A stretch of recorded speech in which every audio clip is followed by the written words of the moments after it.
ओम अज्ञानतिमिरन्धस्य ज्ञानाञ्जनशलाकया चक्षुरुन्मिलितं येन तस्मै श्रीगुरवे नमः।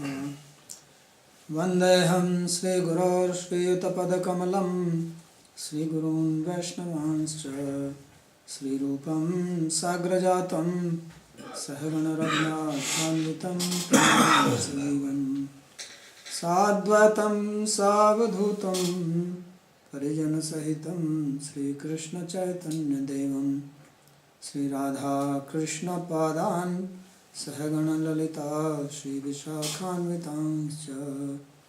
हे कृष्णा करुणा सिन्धो दीनबन्धो जगत्पते गोपेश गोपिका Kant Radhakant नमोऽस्तुते।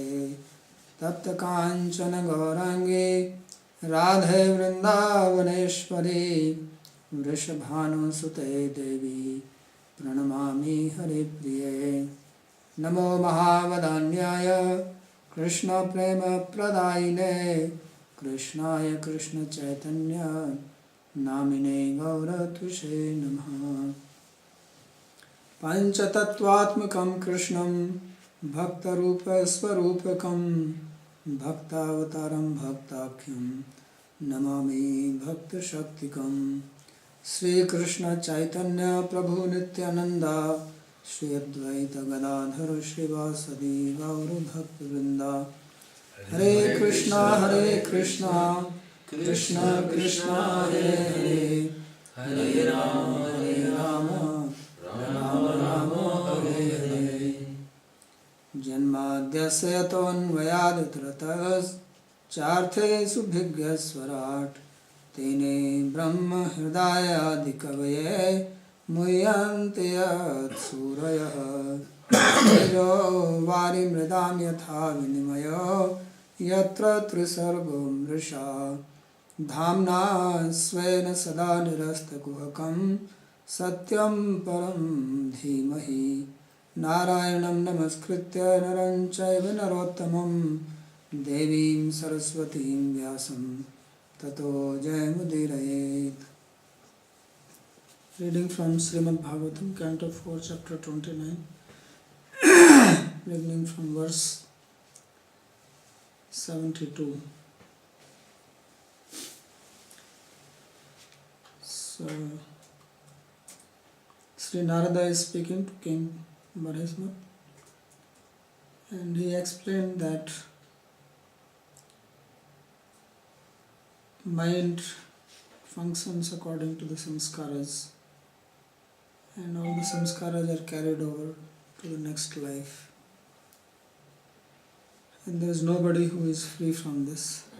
Everybody has some stock or quota of these samskaras, and they manifest in the dream state with a mixture. Things can be seen in a different place or different time or different activities. So in this way, regularly, one after another, these samskaras are coming in our mind. And obviously those which are stronger ones, they come first. Those which are weak ones, they come very rarely. There are different ways that samskaras can become manifest. So samskaras, some of them they become manifest because they are very deep and powerful. So become manifest only because of time. Because a particular karma has to be experienced, then the corresponding samskaras which may be lying for a long time in the chitta, they may become manifest. Person may develop a particular desire for something suddenly. Mind changes. So this samskara is working from the past.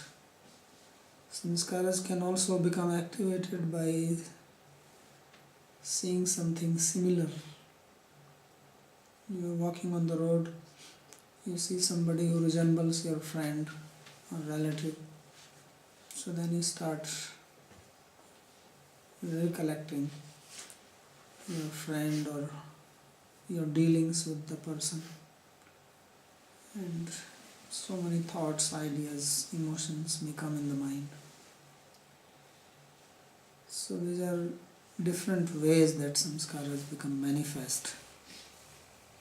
And of course we can also consciously think of something, and then corresponding samskaras will become activated. So he said that this way these samskaras, they keep on coming regularly in the mind. And for some special people, by the grace of Lord, one can have experience of everything. This idea of I and my, it is never lost. So even when we are leaving one body going into another one, then it continues from one to another. So one is never free from that, this identification. So there is always some identity unless one becomes liberated. So sometimes it may not be experienced, we may not be aware of it. And that is in the state of deep sleep, or when someone becomes unconscious, goes into coma. So in that time also the ahankara is there, but one is not able to experience it because of the life airs becoming disturbed. So that's what he explained. Then he gives more example of this. He says, Garbhe balyepi aposkalyad ekadas vidham tada lingam na drishyate yunah kubham chandramasuyata. When somebody, the child is in the womb, because the body has not developed, although the 11 senses are there, because the senses are there as part of subtle body, but they are not able to express themselves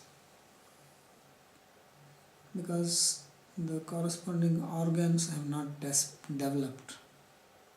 So therefore it says that Garbhe Balyapi, and also in the childhood many things are not developed.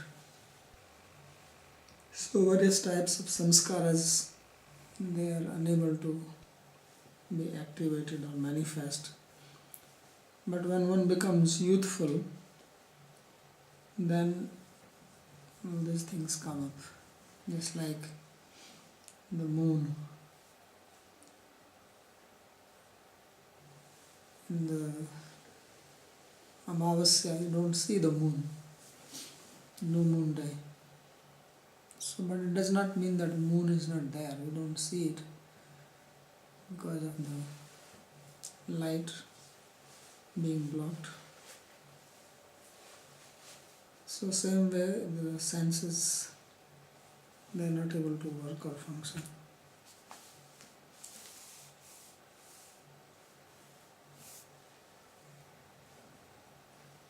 Apaskalyat asampurnatvat indriya ayatana namiti sesa. So when the baby is in the womb, because the bodily, the sense organs have not developed, therefore they are not able to function. Yunas tarunasya yada ekadas vidham ekadas indriyai sputam lingam deham ahankara karanam tanna drishyate. So when someone becomes youthful, then the senses are able to function. Satopi anabhivyakto drishtanta. And the example he gives when something exists and still we don't see it, that is the moon on the no moon night. Kovam amavasyayam chandramaso lingam rupami. So in the same way, the subtle body may not be experienced under certain circumstances. अर्थे हि अविद्यमानेऽपि संसृतिर्न निवर्तते ध्यायतो विषयानस्य स्वप्ने अनर्थागमो यथा. So even when the artha, the linga sarira is there, then one cannot become free from the material world. As long as we have the subtle body, we cannot become free from the material existence. So it continues. Dhyayato vishyanasya swapne anarthagameta. And therefore, one can even see the objects in the dream state because of the subtle body.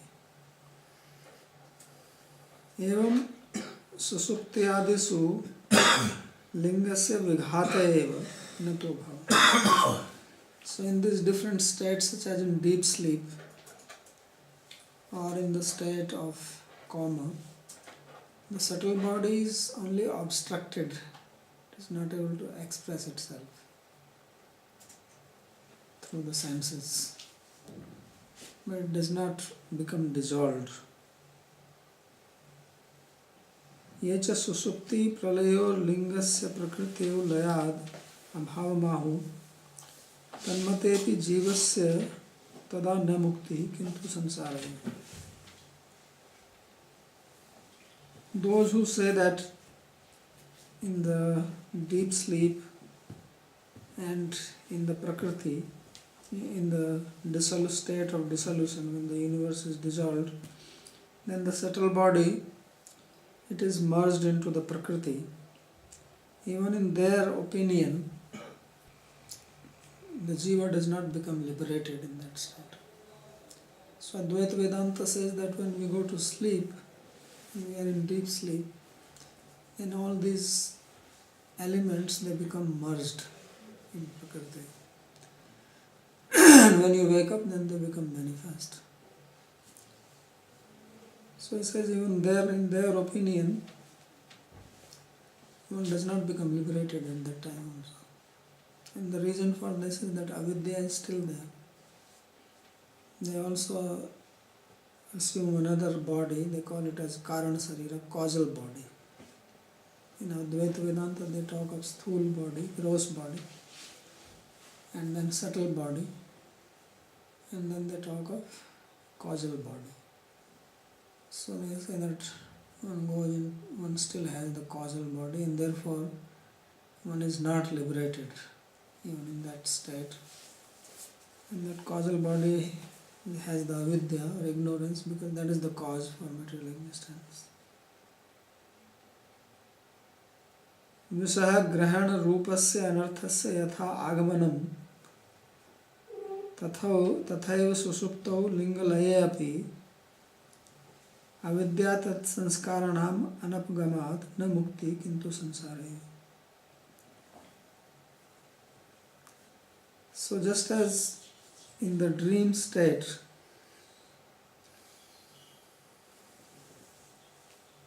there are no sense objects. Vishaya dhyana anivrittasya punsasya swapne vishaya bhavepi. So there are no real object which we see externally, they don't exist in the dream. Yet there is this anartha of accepting the sense objects. Vishaya grahan rupasya anarthasya yathagam. So in the same way, when one goes to deep sleep, then you can say that this subtle body is non-functional, it is dysfunctional. Avidya tat sanskaranam anapagamat namati. But the avidya, the ignorance, and the samskaras of avidya, they are not removed. So therefore there is no liberation. So just as when we go from our wakeful state to the dream state, then although the physical gross objects are not present in the dream state, but still we have the dream objects, and this entanglement with the sense objects is not free. One does not become liberated from them. In the same way, when one goes to the deep sleep state, the objects, gross objects and even the dream objects don't exist, but the samskaras of avidya are still there, although even the subtle body may be dissolved according to some. So that's why there is no liberation. So then what actually is the linga sarira, the subtle body? This is explained in the next verse. Evam panchavidham lingam trivrita shodasa vristritam esha chetanaya yukto jiva iti abhidhiyate. So he says that this linga sarira, the subtle body, it has the 5 life hairs,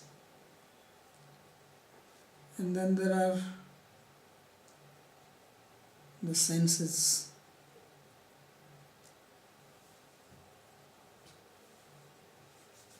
and then there are tanmatras.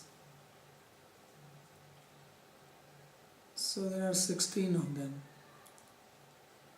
10 senses, 5 tanmatra, and mind.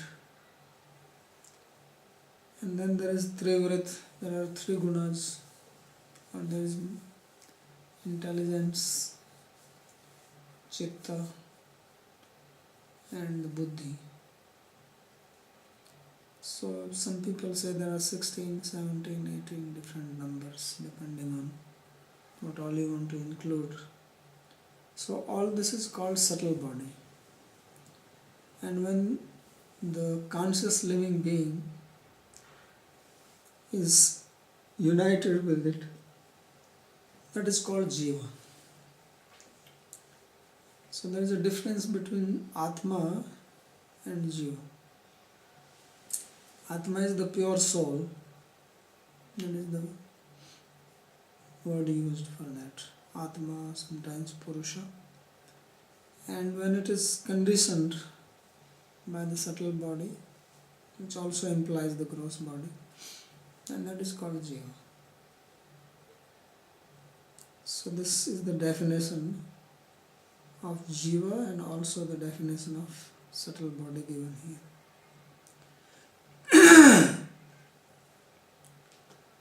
So linga sariram eva kim tatraha evam iti panchavidham panchaprana vidha. So there are 5 life airs, pranas, pranapan, saman, vayan and udan, because these are the ones which hold all the senses together, and they are functioning because of these life airs. If there is a disturbance in the life air, then there is disturbance in the functioning of the body. So that's why in yoga they talk of pranayama, and they say that you can cure your disease by performing pranayama. So there is curative pranayama. Vidadhatas chestam kurvanto. All the chestas, chesta means action, activities, which manifest in the body, it originates there. Tat trivitam trigunam, and then the 3 gunas, sattva, rajas and tamas. Sodas vikaratmana vistritam jiva lingam. And then there are 16 vikars of material. So there is karmendriya, there is jnanendriya, 5 pranas, mind, this 16. So this is called jiva.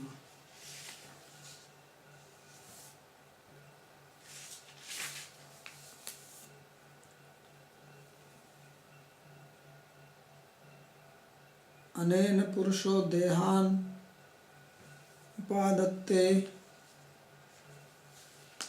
vimunchati harsham sokam bhayam dukkham sukham chanena vindati. So a person, he accepts bodies and gives up bodies with this subtle body. Sometimes higher bodies, sometimes lower bodies. So, and it is through this that he undergoes the experience of happiness, grief, fear, pleasure, pain, all these things. They are all coming through the subtle body. Without subtle body it is not possible. That's why in the deep sleep, when the subtle body is not functioning, then one does not experience any emotions. There is no happiness, no pain, no grief, nothing. Similarly, a person goes into coma, same thing. He is not feeling any pain or anything. When there is too much pain in the body, a person can become unconscious because body is unable to take it. So it is body's way of getting rid of the pain. It closes itself. So the subtle body is instrumental in experiencing all the sensations which are coming from outside. They are processed through the senses and then they go inside to the mind, into the subtle body, and that's where they are experienced. So in the deep sleep, or when somebody becomes liberated, or in the state of coma unconsciousness, there is no feeling of pain. So that's why God also does not feel any pain, because he does not have this subtle material body.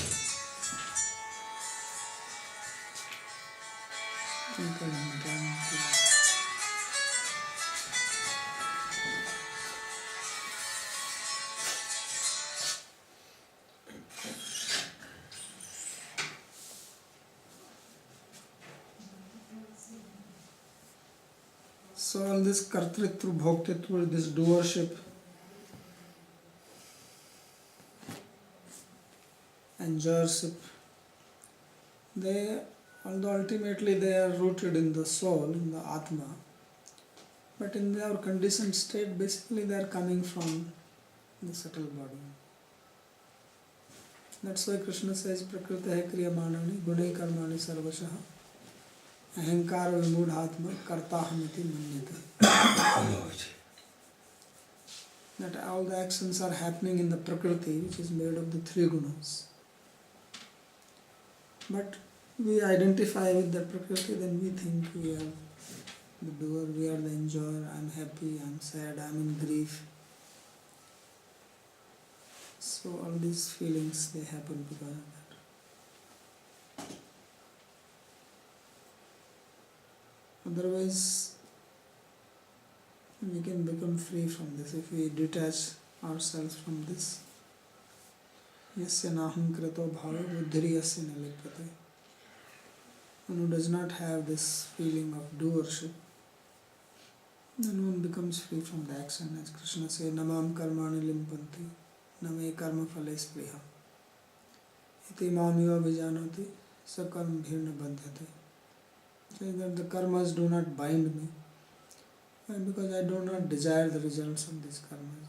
Name karma phale spriha. We are bound because we want the fruits of actions. Naturally we become bound. So once we understand like this,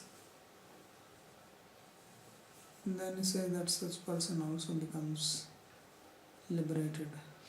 Iti mam yo bhijanati sakarm bhirna bandhate. One who knows me like this, and such a person is also not bound by karma. The Advaita Vedantis give an interesting explanation of this verse. They say that this verse is actually saying that we are Brahman and we are non-different from Brahman, because we are Brahman. Because how is it possible that you know? Krishna says, iti mam eva bhijanati, one who knows me like this, he becomes free from karma. How is it possible that knowing somebody I can become free from karma unless I am not different from that person? So Krishna is liberated because Krishna knows this. When you know, you also become liberated because you and Krishna are one. See that explanation.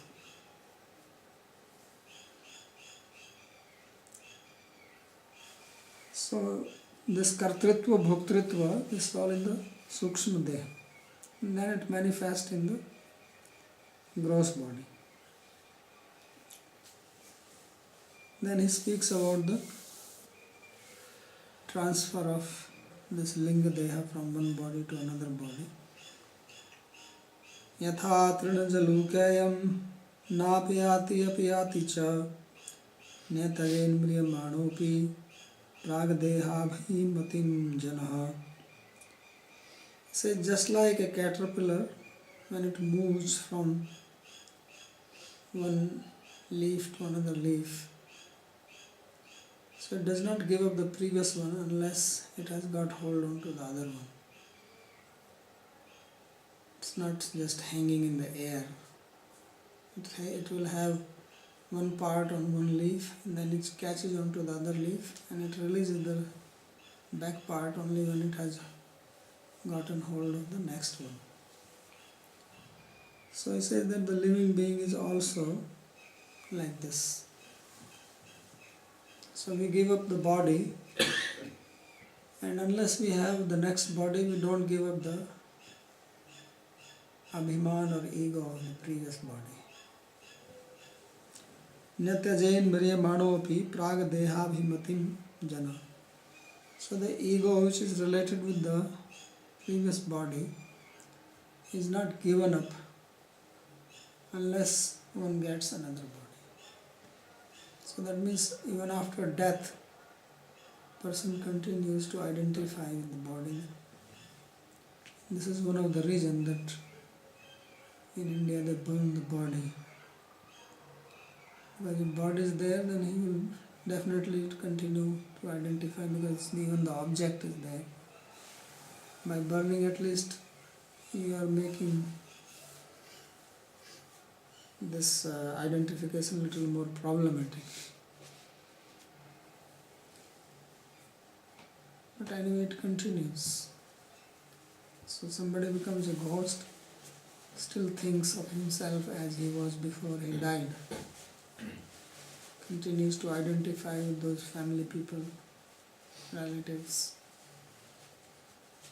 So this process of doing yajna on 13th day and all this pindadam, this orthodahic samskar which is performed in India, the purpose is to make sure that the person has been freed and gotten into the next body.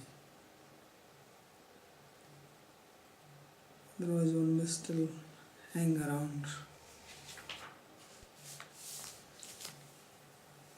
देह त्याग देहांतर प्रवेशयोर मध्य क्षणे अपि अभिमान अविच्छेद माह यथेति. So after giving up the one physical body, and unless one has entered into another body, one continues to have the ego of the previous one. It is not broken. And this is explained by this example of caterpillar. Napyati puru trinasya atyagat apyati cha trinantar dharnat. So it does not, just as caterpillar does not give up the previous one and gives up the previous one when he gets the next one. So the previous identification ego is not given up unless one gets the next one. कर्मणाम Uttar देहारंभकानाम व्यवधानेन विशेषत्व धारणेन. So because of the karma, one gets another body, and then one gives up.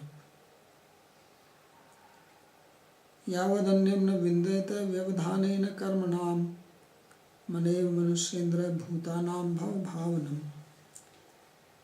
So then he now concludes this Prakranam Upsangharti Manevati, says that the cause of one's bondage or taking another birth is only the mind.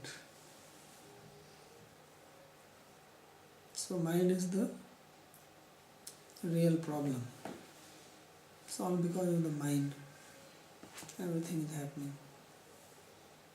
We are acting, we are taking one birth, another birth, going through various species of life only because of the mind. And in Bhagavad Gita, Krishna says, Atmana hi atmano bandhu, atma ivre puratmana. That mind is the enemy. So he says that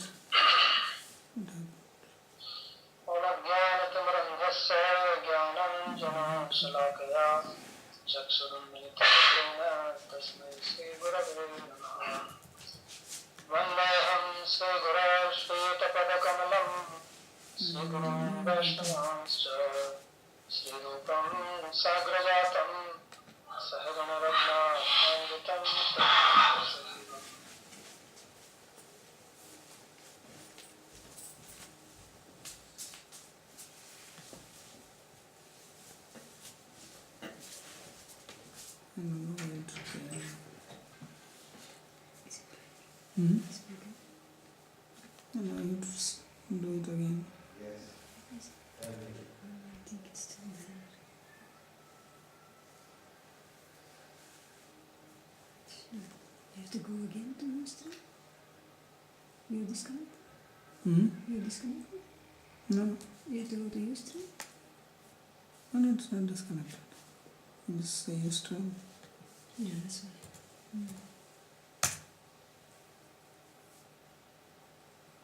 So why was it?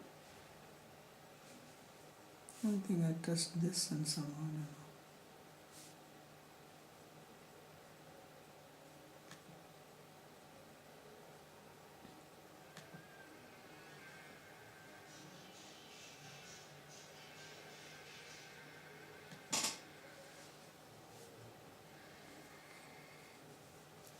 Right.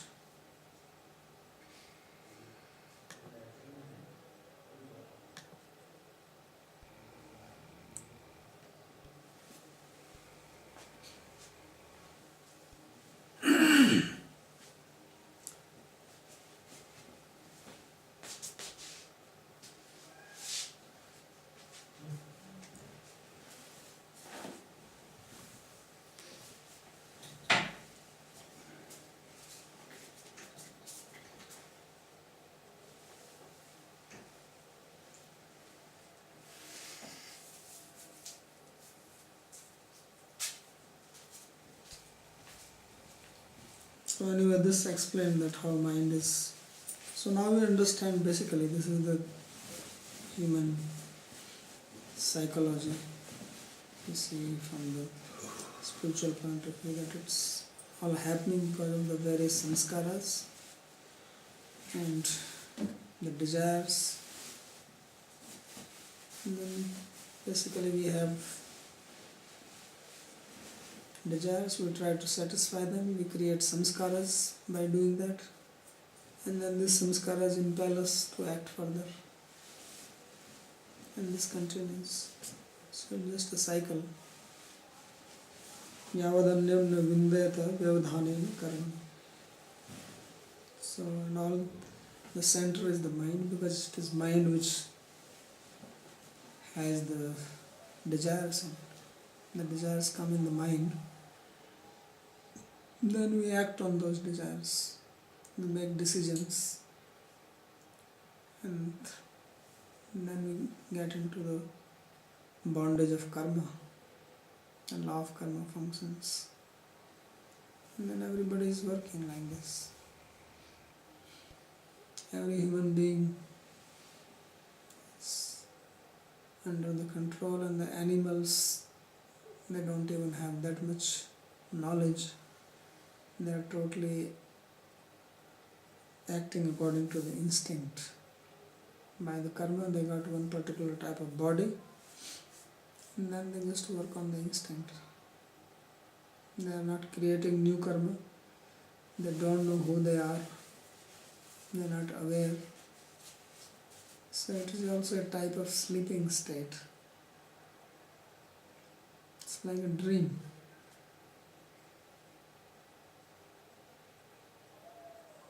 And then most people, so when you think of this, then you realize that how auspicious is human life. So many millions of living beings around, even trees and plants and bacteria and viruses and all this, and they have no facility of understanding this. And human beings have the ability, but they are also not making any effort, or they don't have the opportunity to understand this. So everybody just mohamai madiram pitva anuvatto bhutayam jagat. Statement that the whole universe is as if intoxicated by drinking the liquor of ignorance.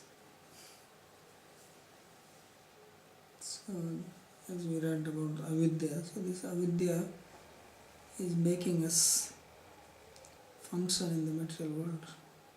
That is the root cause of material existence. So unless one gives this up, there is no chance. One continues to move from one life to another life to another life. So that's what it says in the next one. Yadakshayir charitan dhyayan karmanya chunite sakrit sati karmanya vidyayam bandha karmanya atmana.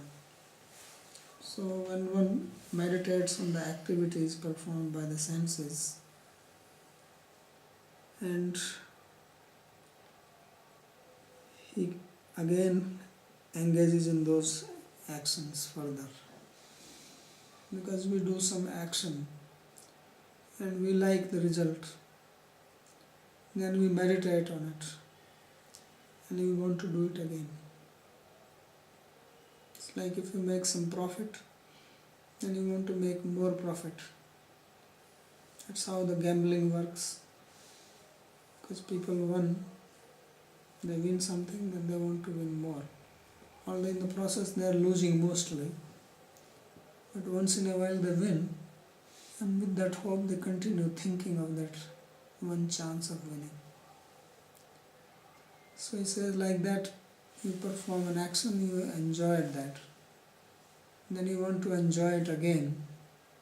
So you go on doing that activity again and again. Karmani achunita asakrita. Sakrit means repeatedly. And this is how you become bound to the karma. Avidyayam bandha karmani anad. So one becomes bound to avidya, in ignorance, to the karmas and to this body by meditation. So this desire to enjoy, which is very deep. No one has to teach this. Everybody is born with this.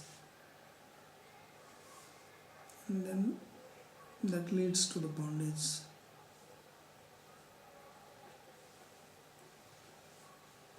Kena prakarena itya. How does the bondage occur? It says charitan upbhuktan padarthan yatah karmani. So whatever we have relished or enjoyed, then mind naturally thinks of that. Akshayis charitan dhyayan. So it naturally thinks of pleasurable experience. And karmani achunute asakam. Then he wants to repeat that. Then he is finished. Karmani ekasminapi bijrupe sthite sati avidyayam sati. And even if there is one desire, that is enough to bind you. say it's just like a seed, then it will give rise to more desires. Even if it is fulfilled, one will not become free from desires. Then more desires will come in existence.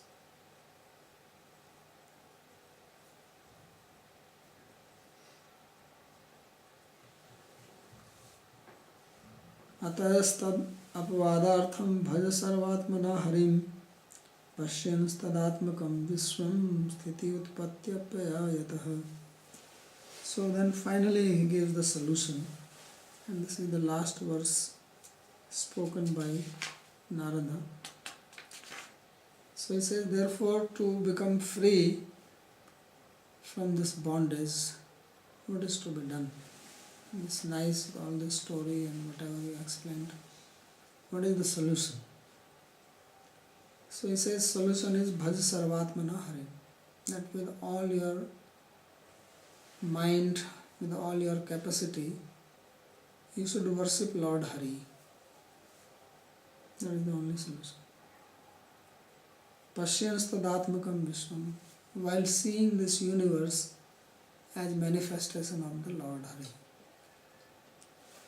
And sthiti utpatti apayayata. Who is Lord Hari?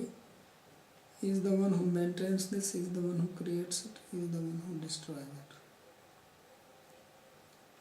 So he who is the cause of the universe, who is the support of the universe,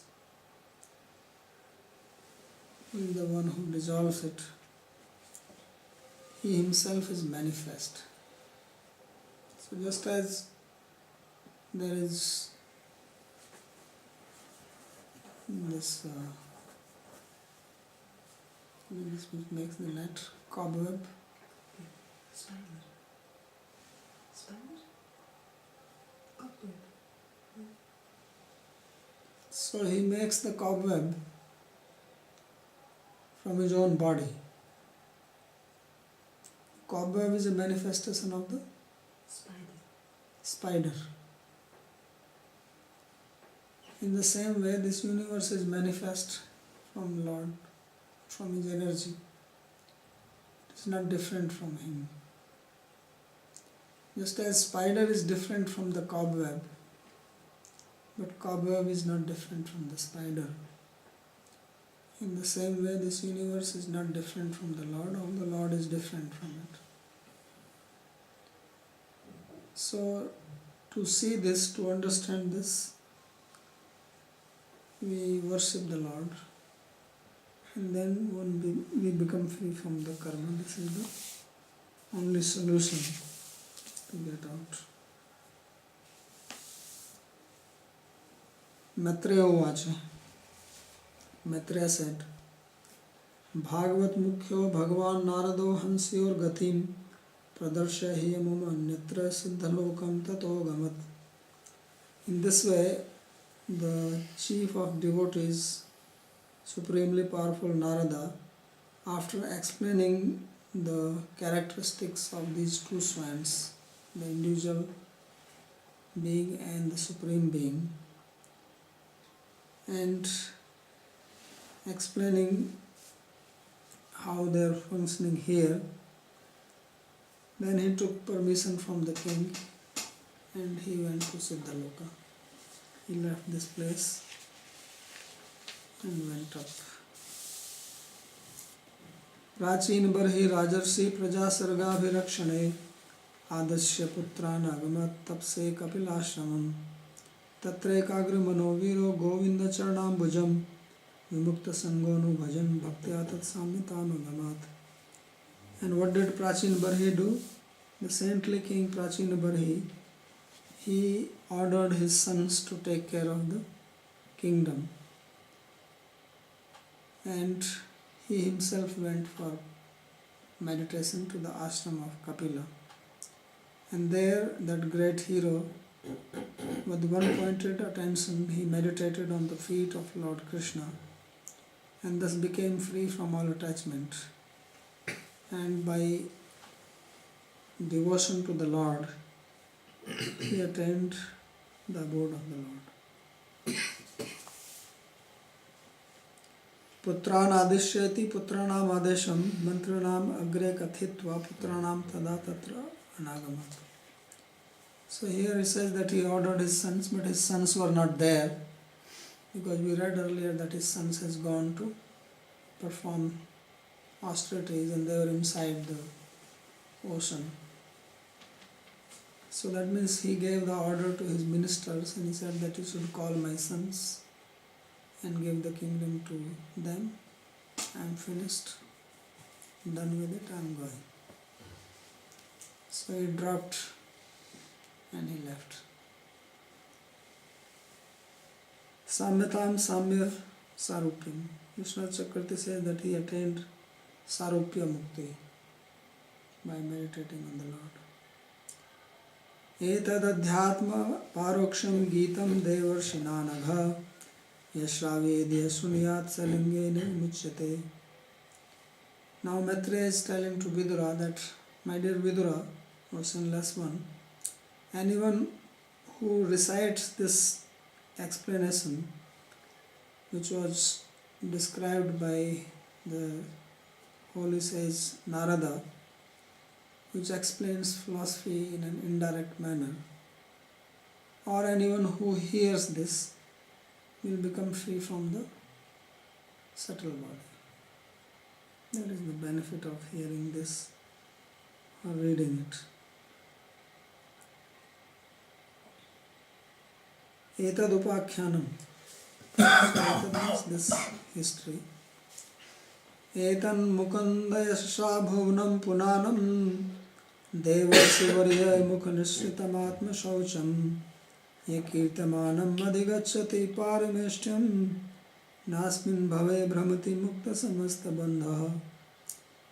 Anyone who describes this beautiful nectar, which is very purifying and which flew from the mouth of Sri Narada, which contains the glory of Lord Krishna and purifies all the three worlds, then such a person will become free from all the bondages, will not take birth in this world anymore, and will attain to the abode of the Lord. So this is further description of the benefit. Etad upakhyanam mukunda yasya karmadibhyo bhakti utkarsh rupena. So, because this explains the greatness of bhakti. We read earlier that Prachin Barhi, he was engaged only in the karma kanda activities. So here this explanation of the whole story of Puranjana showed that how bhakti is superior to karma. So therefore it says Mukunda Yassa, and it has glories of Lord Mukunda, which means greatness of bhakti. And tasmin mahan mukharita madhubhit charitra ityadina vyanjitena. So it came out from the mouth of Devarshi, because it also means that it involves the pastimes of the Lord. Parmeshtham parmeshthana karma parmeshthana apyati nityam kirtayati artha tatkritam. So one will attain the abode of Supreme Lord. And this is the last verse of this chapter. Adhyatma paroksham idam maya adhigatam adbhutam evam stri ashrame punsas chinno mutra cha sansayah. He says that I studied this wonderful knowledge, which is called aparoksha, adhyatma aparoksha, or indirect spiritual knowledge, and it destroyed all doubts and anything related with the karma. So striyashrama punsha chinno mutra cha sansaya. Stri buddhi. So here it is mentioned that one becomes free from the stri ashrama, or labor of a woman, which means bondage to buddhi. Because earlier it was said that no, that buddhi or intelligence is the woman. So Stri Ashram also means the labor with the woman or labor related to her. So a person's all labor is destroyed. Stri buddhis tat sahita se ashrayo ahankar. He gives another meaning. He says Stri ashrama means ahankar. Stri means buddhi and ashram means shelter. And shelter of buddhi is ahankar. So therefore he says that one will become free from the material ahankar. Pakshe gahraste lakshana. And alternatively it means that one will become free from the bondage to family life. Amutra karma fal bhoga, and will become free from the bondage to the karma. Kathamiti sansyascha chinna. How it will happen? Because one will be free from all doubts. So this is the end of chapter 29 and the commentary of Sri Vishwanath on this chapter. So in this chapter, basically Narada Rishi, he explained the meaning of the story which he has recited to Prachin Barhi or Barhisman in the previous 2 chapters.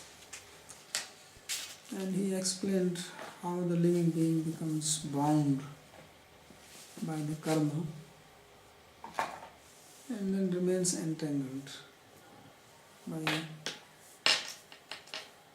comparing the intelligence to the wife and this body to a city and the senses to the various gates through which the person goes out or experiences the external world. And then how he was attacked by the old age and disease which was given the form of an army of this Yavana king. And the snake with 5 hoods is the life hair. And then because he was thinking of the wife while dying, he became a woman in the next life. So in the first chapter he was described as a person who was attached to materialistic activity. In the second chapter he was described as a person who took to spiritual life, because then he was married to the king of Malaya and who was representative of a guru, spiritual teacher. And then he got the mercy of the Lord by the grace of the Guru. So that's what he actually explained. And then the king had asked a question about karma, about body, mind. So he explained very nicely how the subtle body is functioning in the gross body, and how one remains bound to the material world because of the mind, the desires in the mind. So in the upcoming chapter, there will be a story of the Prachetas. Again, it started with Prachetas actually, and then suddenly shifted to the father. Started describing Narada's meeting, because earlier he had explained how Prachetas they met Lord Shiva. So now he will come back to that story of the Prachetas.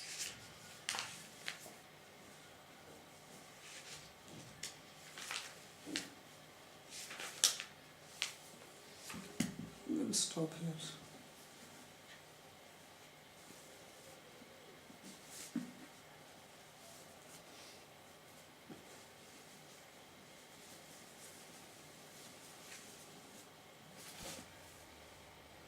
Any question? Clear? Now how mind works now?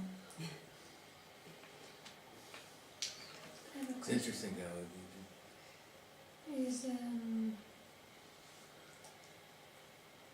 the example of this worm who goes from one leaf to the another, that the mind, which is functioning in the previous body in which we are going to live, stays in the same, the state of the mind is the same, and then the soul has to accept another body, which, so how these two things they are just and where, how it is.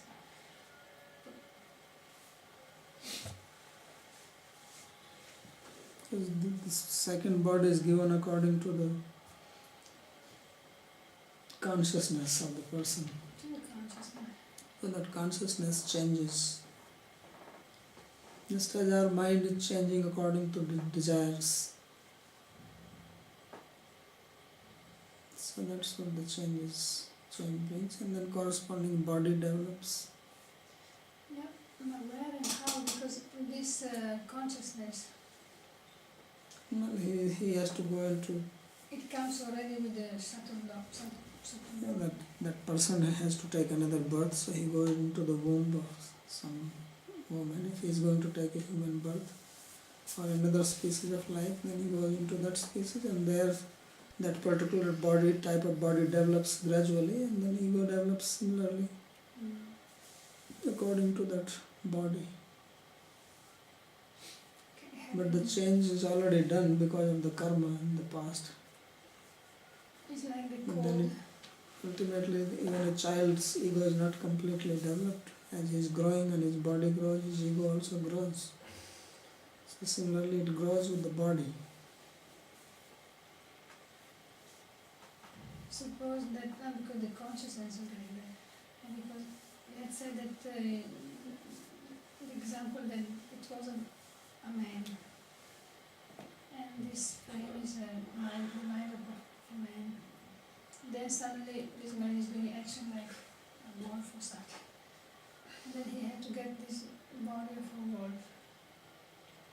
But Then the ego will change accordingly when the body is given. the Because ego body is still- not, it's not that he's put into body suddenly. Body also develops from just one cell. So it's gradual. So it is gradually changing. Mm. That's why you're asking why you don't remember the past. I remember it will be a very complex thing if you remembered all this, and then so many egos you have to take care of. Sometimes people remember their past life, some children. So if they don't forget it, usually when they grow up they forget. If they don't forget, they will have problem in dealing. Because they will keep on remembering that I am so and so and my parents are living there, but he's born to these parents. But usually as they grow, then they forget it. Then they can function normally. But Otherwise sometimes it will become, has happened that somebody is remembering and he goes in the exact place where the previous body was buried. yeah, it's possible. No, there's one thing I don't understand about the doership. If the doer, I'm not the doer, everything is carried out by nature, by prakriti, senses, the gunas, correct? But if I decide not to act, decide not to act, then nature will not carry out anything. So ultimately the choice is mine. I am the doer. But actually if you don't decide to do anything, you cannot maintain that for very long. Because you will feel hungry. But what I mean to say is then I am the doer. Yeah, It's not ultimately, nature who does it. ultimately doership is coming from the soul only.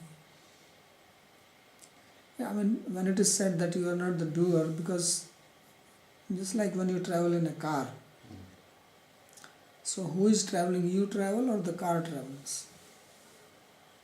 It is the car which travels, right? Mm-hmm. But usually you don't say that. You say, I traveled, Mm-hmm. right? Mm-hmm. That's what it means.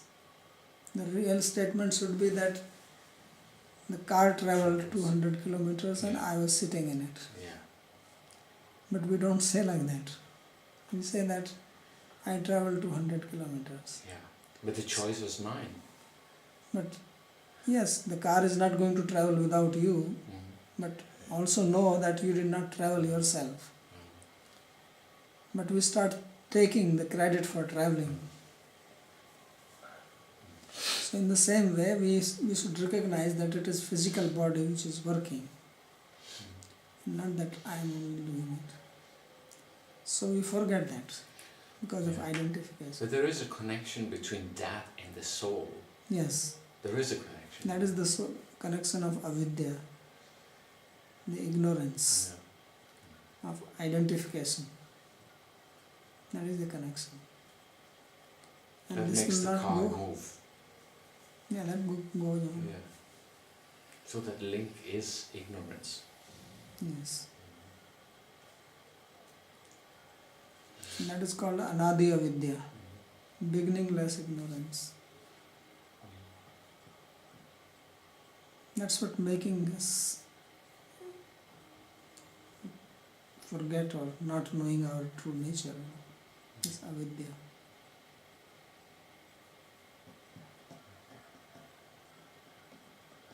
Can we say that the mind is a container?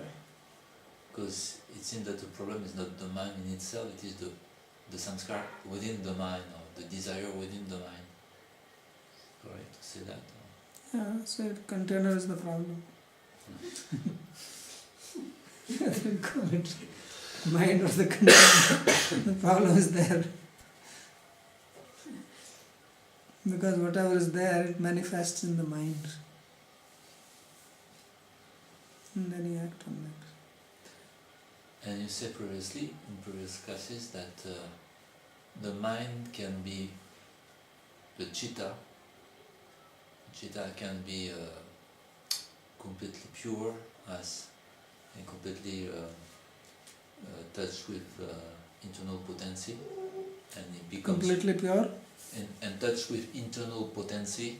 So it became like the famous analogy, the iron in the fire. So in this mind, what about the previous samskar, material samskar? No, they become inactive. They become inactive. See, the sanskara itself is not a problem unless it becomes activated. When it becomes activated, then only you start doing something. Otherwise, there are so many samskaras lying in you. Let them lie. It's like seeds. So the seeds may be lying in the ground, but only when they sprout, and then you realize they're the weeds, and then they become a problem. If they're lying as seeds, you don't even notice them. So the problem is when they become activated. So when someone becomes a devotee, the samskaras may be there, but if they are not activated, there is no problem. Or even if they become activated and you don't act on them, then also no problem. So there are different stages. And then a stage comes that sanskaras are fried. They are not only just deactivated, but they are like mangled, out of shape. They cannot even become activated now. So that is when someone attains bhav. And then of course you give up completely.